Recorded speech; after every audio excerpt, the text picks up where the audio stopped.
Use of late. Late का अगर Hindi meaning हम देखने जाए तो लेट का हिंदी मीनिंग होता है कोई काम करने देता है या कोई काम करने दो। जैसे कि मुझे जाने दो, मुझे पढ़ने दो, या फिर पापा मुझे खेलने देते हैं, वो मुझे जाने देता है, यानी कि देता है, ये करता है, या फिर करने दो। ऐसे वाले लेट के हिंदी मीनिंग होते हैं। इसके फॉर्म्स देखने जाओ तो इसके फॉर्म्स होते हैं let, let, let, letting and lets. इसके 5 फॉर्म्स होते हैं। तो लेट की जब बात करते हैं तो इसके सिंपल सेंटेंसेस बनाना बहुत ही आसान होता है, लेकिन जब इसी लेट का यूज हम किसी मॉडल वर्ब के साथ करते हैं तो उसका क्या मीनिंग निकलता है, आज की इस वीडियो में पूरे डिटेल में बताने वाली हूँ। बहुत ही ज़्यादा इंपॉर्टेंट वाली ये क्लास है और हर स्टूडेंट के लिए बहुत ही खास होने वाली है। सबसे पहले बात करेंगे कोई काम करने देता है या कोई काम करने दो, यानी कि बेसिक से हम एडवांस तक जाएंगे। तो सबसे पहले अगर आपको बोलना हो कोई काम करने देता है, इसका स्ट्रक्चर होता है सब्जेक्ट, हेल्पिंग वर्ब्स, लेट, मी, अस, हिम, हर, यानी कि ये आपको क्या, ये क्या है आपके ऑब्जेक्टिव केस है। ऑब्जेक्टिव केस क्या होता है? ऑब्जेक्टिव केस जैसे कि आई का हो जाता है मी, ही का हो जाता है हिम। इस तरह से आपके सब्जेक्ट का ऑब्जेक्ट पार्ट को लिखेंगे। ओके, उसके बाद आपको वर्ब लगानी है और वर्ब हमेशा वर्ब की फर्स्ट फॉर्म में आएगी। ओके, यानी कि आपको यहाँ पर टेंसेस के अकॉर्डिंग जो भी चेंजेस करनी होगी लेट में आप चेंज करोगे। वर्ब के फर्स्ट फॉर्म के साथ कोई छेड़छाड़ नहीं करनी है, यानी कि आप सीधे तौर पे ये समझ लो कि ये लेट आपका मेन वर्ब है और ये जो वर्ब की फर्स्ट फॉर्म है ये आपका सेकेंडरी वर्ब है, जिसके साथ कोई छेड़छाड़ नहीं करनी है। ओके, एंड सेकेंड, अगर आपको कोई काम करने तो बोलना होगा तो लेट से आप स्टार्ट करोगे, लेट ऑब्जेक्टिव केस, और यहाँ पर आपका V1 आ जाएगा। ठीक है, तो चलिए सेंटेंसेस बनाते हैं इसके। जैसे मम्मी मुझे खेलने देती है, यानी कि कोई काम करने देती है, मम्मी कोई काम करने देती है। तो यहाँ पर आपका सेंटेंसेस का टेंसेस आपको पहचानना होगा। ये हमारा प्रेजेंट इंडेफिनिट है, मम्मी हमारी सिंगुलर है, तो उसके साथ लेट्स। मैंने क्या बोला कि जो भी चेंजेस होगा लेट के साथ होगा, वर्ब के फर्स्ट फॉर्म के साथ कोई चेंजेस नहीं होगा। तो ये वर्ब का 5th फॉर्म लगता है, इसीलिए हम लोगों ने लेट का लेट्स बना दिया। Mummy let's me play. Okay, वैसे ही वह मुझे जाने देता है, ये सेंटेंसेस को बोलेंगे वह मुझे जाने देता है, हम बोलेंगे he lets me go. I hope आपको क्लियर होगा। ये प्रेजेंट इंडेफिनिट है, इसलिए 3rd पर्सन सिंगुलर के साथ हमने लेट्स का यूज किया। मुझे देखने दो, हमारा सेकंड नंबर स्ट्रक्चर, कोई काम करने दो, लेट मी सी। लेट ऑब्जेक्टिव केस, वर्ब की फर्स्ट फॉर्म, मुझे देखने दो, लेट मी सी, मुझे जाने दो, लेट मी गो, उसे आने दो, लेट हिम कम। ओके, इस तरीके से मुझे जाने दो ये सेंटेंस आप अभी फ्रेम करो और अभी इसका आंसर कमेंट में देना, उसके बाद आगे कंटिन्यू करना। अब हम ये तो सिंपल आपको समझ में आ गया कि टेंसेस के अकॉर्डिंग इसे कैसे चेंज करना है। अब ये हर जो लेट आपको दिख रहा ना, ये हर मॉडल वर्ब के साथ और हेल्पिंग वर्ब्स के साथ यूज करके इसके अलग अलग मीनिंग को सीखते हैं। जैसे कि अगर आपने कभी कैन के साथ लेट का यूज कर दिया तो इसके क्या मीनिंग निकलेंगे? करने दे सकता है। याद रखिएगा, लेट का मतलब ही होता है कोई काम करने दो, यानी कि आपका कोई भी मॉडल वर्ब, जैसे कि कैन का मतलब सकता है, यानी कि लेट आपने यूज कर दिया, कोई काम करने दे सकता है। जैसे मैं तुम्हें जाने दे सकता हूँ, यानी कि अलाउ कर सकती हूँ, लेट में आप कोई काम अलाउ करोगे। मैं आपको ये काम करने दे सकती हूँ, मैं आपको इंग्लिश बोलने दे सकती हूँ, वह मुझे जाने दे सकता है, यानी कि अलाउ कर सकता है। ओके, जैसे कि मैं तुम्हें जाने दे सकता हूँ, मैं तुम्हें जाने नहीं दे सकता हूँ, नेगेटिव है, I can't let you go. इसका स्ट्रक्चर हमारा कैसे बना? सब्जेक्ट हम यूज कर देंगे, उसके बाद हमारे जो मॉडल वर्ब या हेल्पिंग वर्ब रहेंगे वो, मैं सारे के स्ट्रक्चर एक ही बता दे रही हूँ। ठीक है, आपके जो भी मॉडल वर्ब आएंगे, जो भी हेल्पिंग वर्ब आएंगे वो यूज कीजिएगा। उसके बाद आपको यहाँ पर लेट का यूज करना है एज अ वर्ब के रूप में। ओके, क्योंकि ये हमारा मेन वर्ब है ना, मैंने बताया था ये हमारे मेन वर्ब है। उसके बाद आपको यहाँ पर यूज करना ऑब्जेक्टिव केस एंड V1, ये हमारा सेकेंडरी वर्ब है। ठीक है, तो I can't let you go, what, ये सब में स्ट्रक्चर, ये स्ट्रक्चर सब में फॉलो होंगे, जितने भी अभी मैं आपको करवाने वाली हूँ ना, सब में यही स्ट्रक्चर फॉलो होंगे। वह तुम्हें पढ़ने दे सकता है, यानी कि अलाउ कर सकता है, तो हम बोलेंगे he can let you study. He can let you study, वह तुम्हें पढ़ने दे सकता है, he can let you study. क्या तुम मुझे यहाँ बैठने दे सकते हो? Can you let me seat here, क्या आप मुझे अब पढ़ने दे सकते हैं? ये सेंटेंस आप फ्रेम करना और इसका आंसर कमेंट में देना। ओके, चलिए नेक्स्ट देखते हैं, नेक्स्ट क्या है। सो गाइस, अब हम बात करेंगे विल हैव टू। ये हमारे, ये भी एक तरह से मॉडल वर्ब के रूप में ही वर्क करते हैं, फ्यूचर में कोई काम करना पड़ेगा। ओके, और लेट हमने यूज कर दिया, यानी कि काम करने देना पड़ेगा, यानी कि अलाउ करना पड़ेगा। ठीक है। जैसे मुझे उसे खेलने देना पड़ेगा, मतलब मान लो मैंने उसे प्रॉमिस किया कि तुम अभी होमवर्क बना लो, बाद में मैं तुम्हें खेलने दूंगी। अब आपने जल्दी जल्दी होमवर्क बना लिया, अब मैं बोल रही हूँ अपने आप से अब मुझे उसे खेलने देना पड़ेगा, क्योंकि मैंने उसे प्रॉमिस किया कि होमवर्क कर लेगा तो खेलेगा, तो अब मुझे उसे खेलने देना पड़ेगा। तो आप बोलोगे I will have to let him play. Okay, वैसे उसे मुझे खाने देना पड़ेगा, उसने मुझसे प्रॉमिस किया है, तो हम बोलेंगे ही विल, मतलब कोई काम आपको मजबूरी में करने देना पड़ेगा। विल हैव टू के साथ आपको वहां पर लेट का यूज करना होगा, लेट मी ईट। अब उसे मुझे खाने देना पड़ेगा, he will have to let me eat. मुझे उसे बोलने देना पड़ेगा, I will have to let him speak.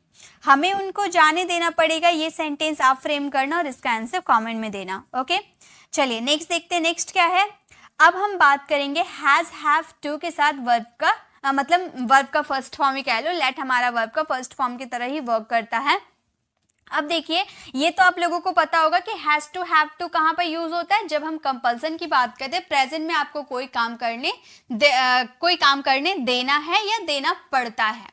Okay, present में देना है या देना पड़ता है, पास्ट में देना था या देना पड़ा। ओके, जैसे कि उसे मुझे जाने देना है, अब यहाँ पर आपका कंपल्सन या नेसेसरी शो करता है, उसे मुझे जाने देना है यानी कि ये ज़रूरी है, वो मुझे जाने नहीं देगा तो मेरा काम नहीं होगा, तो उसे मुझे जाने देना है। नेसेसरी है, याद रखिएगा, नेसेसरी है या फिर एक तरह से कह लो उसकी मजबूरी है कि उसे मुझे जाने देना है। ओके, तो हम बोलेंगे she has to let him go. यहाँ पर सी है इसलिए हैज का यूज होगा। She has to let me go यानी कि उसे मुझे जाने देना पड़ेगा। पापा को मुझे खेलने देना है, या फिर आप इसे देना पड़ता है ऐसा भी कह सकते हो, पापा को मुझे खेलने देना पड़ता है या पापा को मुझे खेलने देना है। ओके, तो हम ये सेंटेंसेस को बोलेंगे पापा has to let me play. पापा को मुझे खेलने देना है तो हम बोलेंगे पापा has to let me play. मुझे उसे बोलने देना है, I have to let him speak, मतलब मुझे बोलने देना पड़ता है या मुझे बोलने देना है। हमने उनको जाने देना है, ये सेंटेंस आप फ्रेम करना और इसका आंसर कमेंट में देना। चलिए नेक्स्ट देखते हैं, नेक्स्ट क्या है हमारे। तो गाइस फिर से हम बात करेंगे हैजंट हैवेंट के साथ लेट, यानी कि हैजंट हैवेंट ये एक तरह से आपका प्रेजेंट परफेक्ट है, ठीक है, ये प्रेजेंट परफेक्ट का है, हैज हैव यूज करते हैं ना प्रेजेंट परफेक्ट में, और यहाँ पर लेट आपका एज अ वर्ब के थर्ड फॉर्म के रूप में यूज होगा लेट, क्योंकि हम लोगों ने तो पहले ही देखा कि लेट का फर्स्ट फॉर्म भी लेट, सेकेंड फॉर्म भी लेट एंड थर्ड फॉर्म भी लेट होता है। फोर्थ फॉर्म तो लेटिंग एंड फिफ्थ फॉर्म लेट्स, ये तो आपको क्लियर है। तो इसका फर्स्ट सेकेंड थर्ड एक ही होते हैं, और हम लोग जानते हैं कि प्रेजेंट परफेक्ट में हैज हैव के साथ वर्ब के थर्ड फॉर्म को लगाया जाता है। तो हैजंट हैवेंट के साथ लेट का यूज कर देंगे, यानी कि काम करने नहीं दिया है, चुका है, गया है, खाया है, पिया है, ऐसे वाले इसके हिंदी मीनिंग आते हैं। जैसे मम्मी ने मुझे खेलने नहीं दिया है, mom hasn't late me play. मैंने उसे बोलने नहीं दिया है, तो ये सेंटेंसेस को हम बोलेंगे I haven't late him speak, I haven't late him speak, मतलब मैंने उसे बोलने नहीं दिया है, I haven't late him speak. उसने इसे सोने नहीं दिया, he hasn't let him sleep. उसने मुझे पढ़ने नहीं दिया, ये सेंटेंस आप फ्रेम करना और इसका आंसर कमेंट में देना। नेक्स्ट अब हम बात करेंगे वॉन्ट लेट। वॉन्ट यानी कि आपका यहाँ पर हो गया विल नॉट का कॉन्ट्रैक्शन, ठीक है, विल नॉट का कॉन्ट्रैक्ट करके हमने वॉन्ट का यूज किया, मतलब काम करने नहीं देगा। जैसे वह मुझे बोलने नहीं देगा, तो हम बोलेंगे ही वॉन्ट लेट मी स्पीक। अगर हम विल नॉट अलग अलग करके बोलते हैं ना तो बोलने में फ्लुएंसी नहीं आती, इसलिए हम इसे कॉन्ट्रैक्ट करके बोलते हैं। हमें बोलना पड़ता है he will not let me speak. इससे अच्छा है आप फ्लुएंसी ला सकते हो अपने इंग्लिश में, आप कॉन्ट्रैक्ट करके बोल सकते हो he won't let me speak. Okay, he won't let me speak. आप मुझे पढ़ने नहीं दोगे, ये सेंटेंसेस को हम बोलेंगे you want let me study. You want let me study यानी कि आप मुझे पढ़ने नहीं दोगे, you want let me study. पापा इसे नाचने नहीं देंगे, पापा वॉन्ट लेट हर डांस। पापा वॉन्ट लेट हर डांस, मैं उसे जाने नहीं दूंगा, ये सेंटेंस आप फ्रेम करना और इसका आंसर कमेंट में देना।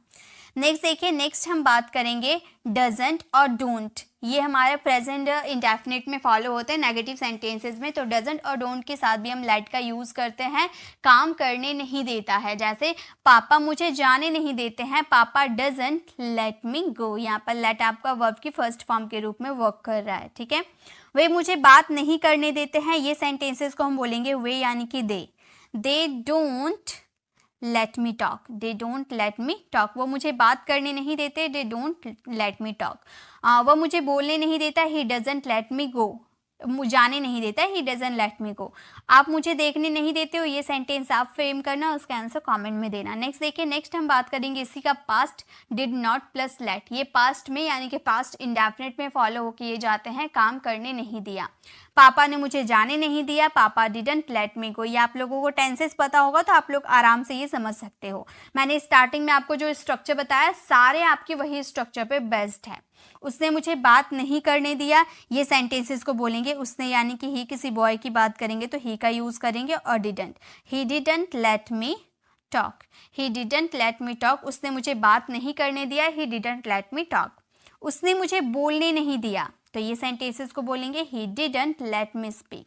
देखिए यहाँ पर डिडंट का मतलब हो गया डिड नॉट का कॉन्ट्रैक्शन, इसे हम डिडंट भी बोल सकते हैं या तो हम इसे डिंट भी बोल सकते हैं, ठीक है। इसकी दोनों प्रोनाउंसिएशन की जाती है। आप ऐसे भी बोल सकते हो पापा डिडंट लेट मी गो या पापा डिडंट लेट मी गो, जिसमें आप कंफर्टेबल हो। अगर आप बिना कॉन्ट्रैक्ट किए बोलते हो पापा डिड नॉट लेट मी गो तो फ्लुएंसी नहीं आती, इसलिए हम जो वर्ड्स होते हैं उन्हें कॉन्ट्रैक्ट करके हम उसे बोलते हैं ताकि हमारी इंग्लिश में थोड़ी फ्लुएंसी आए। नेक्स्ट है राहुल ने उसे खेलने नहीं दिया। ये सेंटेंस आप फ्रेम करना और इसका आंसर कॉमेंट में देना, ठीक है। चलिए नेक्स्ट देखते हैं, नेक्स्ट क्या है। अब हम बात करेंगे EZMR के साथ लेटिंग। अब आप लोगों को पता होगा EZMR के साथ लेटिंग। अब हमने सीखा कि लेट का फर्स्ट फॉर्म लेट होता है, इसका सेकेंड फॉर्म भी लेट होते हैं, इसके थर्ड फॉर्म भी लेट होते हैं, और इसके फिफ्थ फॉर्म हमारे हो जाते हैं letting and fourth form letting and fifth form आपके लेट्स। तो यहाँ जो लेटिंग यूज हुआ ये क्या है, वर्ब का फोर्थ फॉर्म है। तो EZMR के साथ वर्ब का फोर्थ फॉर्म आ गया, यानी कि ये हमारा सेंटेंसेस कौन से सेंटेंसेस है, ये हमारे सेंटेंस प्रेजेंट कॉन्टिन्यूअस है। और प्रेजेंट कॉन्टिन्यूअस तो आपको पता है ये सेंटेंसेस में कंटिन्यूटी शो करेगी, काम करने दे रहा है। वह मुझे जाने दे रहा है, पापा मुझे बोलने दे रहे हैं, आप मुझे लिखने दे रहे हो, वह मुझे सोने दे रहा है, यानी कि कोई काम कंटिन्यू करने दे रहा है, अलाउ कर रहा है। ओके, जैसे आप मुझे खाने दे रहे हैं तो हम बोलेंगे you are letting me eat, you are letting verb का fourth form letting me eat. पापा मुझे खेलने दे रहे हैं, ये सेंटेंसेस को बोलेंगे पापा इज। आप यहाँ फादर का भी यूज कर सकते हो, या फिर हम इंग्लिश में भी पापा को पापा ही बोलते, फादर नहीं बोलते। ओके, तो पापा भी आप यूज कर सकते हो, फादर भी आप यूज कर सकते हो, ठीक है। तो पापा इज लेटिंग मी प्ले, पापा मुझे खेलने दे रहे हैं, पापा इज लेटिंग मी प्ले। वह मुझे नाचने दे रहा है, ये he is letting her dance, वह इसे नाचने दे रहा है, he is letting her dance. मैं उसे जाने दे रहा हूँ, ये सेंटेंस आप फ्रेम करना और इसका आंसर कमेंट में देना, ठीक है। चलिए नेक्स्ट देखते हैं, नेक्स्ट क्या है। सो गाइज नेक्स्ट है हमारा शुड प्लस लेट। अब शुड के साथ वर्ब की फर्स्ट फॉर्म आती है, आपको ये पता होगा, तो ये हमारा वर्ब का फर्स्ट फॉर्म है, यानी कि काम करने देना चाहिए, उसे मुझे बोलने देना चाहिए, आपको प्रैक्टिस करने देना चाहिए, यानी कि कोई काम किसी को अलाउ करना चाहिए, ठीक है, कोई काम करने के लिए। जैसे आपको उसे खेलने देना चाहिए, आपने किसी को एडवाइस दिया कि आपको उसे रोकना नहीं चाहिए, आपको उसे खेलने देना चाहिए, यानी कि you should let him play. इसे सोने देना चाहिए, यानी कि he should let her sleep। मतलब कोई गर्ल है, उसे इस गर्ल को सोने देना चाहिए, आप ऐसा कहना चाहते हो तो he should let her sleep। उसे मुझे पढ़ने देना चाहिए, she should let me study। Mummy को रिया को जाने देना चाहिए, ये सेंटेंस आप फ्रेम करना और इसका आंसर कमेंट में देना। तो गाइज ये थी आज की हमारे क्लासेज में, हम लोगों ने अलग अलग हेल्पिंग वर्ब्स और अलग अलग मॉडल वर्ब के साथ लेट का यूज किया। सीधी सी बात ये रही कि लेट का यूज हम वहां करेंगे जहां पर कोई काम करने के लिए अलाउ करोगे आप, ठीक है। उसे जाने देना चाहिए, पापा मुझे खेलने दे सकते हैं, वो मुझे जाने दे सकता है, वो मुझे काम करने देता है, यानी कि जो भी आपके सकता है, यानी कि कैन चाहिए, यानी कि शुड, उसके साथ लेट यूज कर दो। ओके, तो ये आपको टेंसेस और मॉडल्स अगर क्लियर होंगे तभी आप इसे बना पाओगे। और यहाँ पे आप लोगों के लिए प्रैक्टिस के लिए कुछ एक्सरसाइज, प्रैक्टिस के लिए कुछ क्वेश्चन है। आप लोग हमेशा मुझसे कमेंट करते हो कि मैम प्रैक्टिस के लिए कुछ क्वेश्चन दीजिए, तो यहाँ पे मैं आप लोगों के लिए क्वेश्चन लेकर आई हूँ, उसे आपको पूछने देना चाहिए, वह मुझे पूछने नहीं देता है। उसने मुझे जाने नहीं दिया, मैं उसे देखने नहीं दूंगा, वह मुझे देखने देती है, वह मुझे जाने देता है, उसे पढ़ने दो, उन्हें सच देखने दो, हमको खरीदने दो। ये जितने सेंटेंसेस है इसे आप फ्रेम करोगे और इसका आंसर आपको कमेंट में देना है। ओके, इससे आपकी प्रैक्टिस हो जाएगी। सभी मिलाकर मैंने दिया है ताकि सभी हेल्पिंग वर्ब्स और मॉडल वर्ब की आपकी प्रैक्टिस हो जाएगी। आपको ये क्लास कैसे लगी कमेंट में जरूर बताइएगा। अच्छी लगी तो लाइक कीजिएगा, अपने फ्रेंड फैमिली को जरूर शेयर कीजिएगा। और गाइस, ये जो लेट है ना, ये आपको एडवांस इंग्लिश बोलने में हेल्प करते हैं। यानी कि आप अपने डेली लाइफ में ऐसे सेंटेंसेस तो बोलते हो ना कि जहाँ पर आपको कोई काम अलाउ करते हो, कोई काम करने के लिए अलाउ करते हो, तो वहाँ पे आपको लेट का यूज़ करना चाहिए।